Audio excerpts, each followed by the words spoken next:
Hello everyone. I have shared a video with you before on sitting trunk balance and stroke, and today I'm going to focus on standing trunk balance.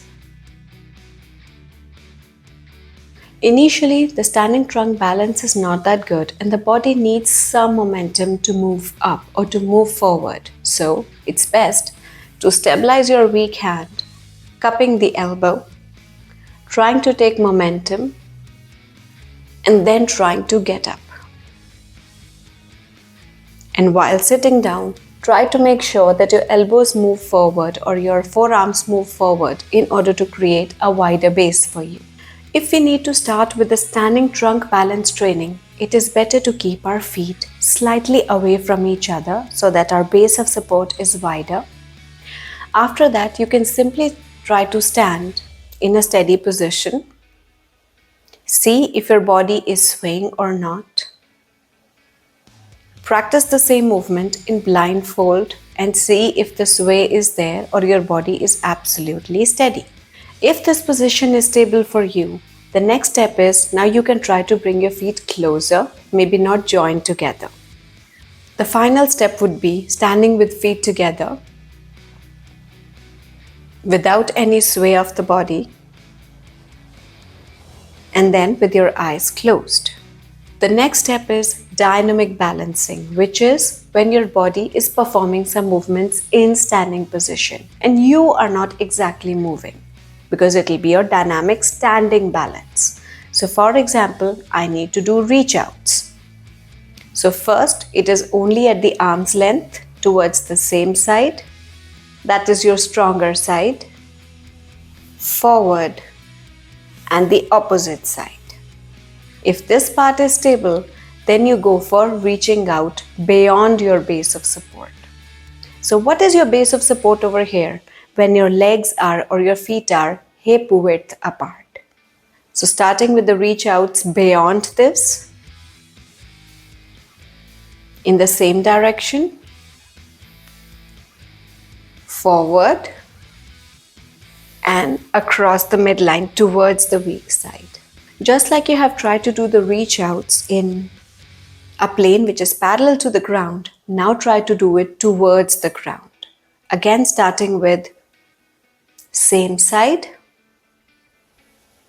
in the middle, and towards the weaker side. Standing balance does not simply mean that we have feet together or feet apart. There are different positions that we can take. So for example, I can try to put one foot in front of the other and try to maintain the balance. But there is a sequence over here. First, try to put your weaker foot in front or ahead of your stronger foot, because in that case, the stronger leg is taking more weight. Later on, you can switch to the weaker leg behind and the stronger leg ahead, because now more of the body weight is borne by your weak leg. And let's see if you can balance over here.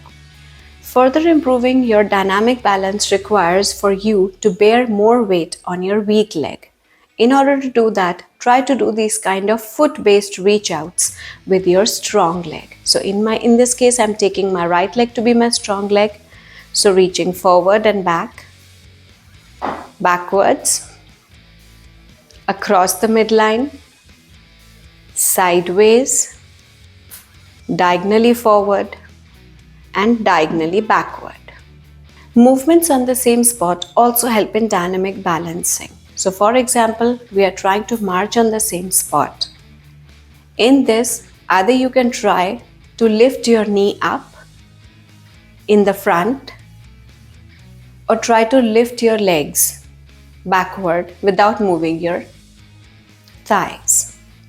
The last exercise that I'm going to talk about today is trying to move 360 degrees on the same spot, both clockwise and anti-clockwise. What I'm not covering in this video is when you try to practice these movements on an uneven ground, walking on a very thin or narrow surface. I'm not covering that. For that, you can check out my video on lower limb coordination that I covered a couple of weeks back. So try to follow these activities and exercises regularly at home so that your standing balance, both static and dynamic, improve as your recovery progresses. If this was an informative video for you, please leave a like. Subscribe to the channel because I have a lot of content on neurorehabilitation that will benefit you. Keep watching the videos and ring the bell icon for notifications for whenever my videos are out, and we'll meet again soon. Bye.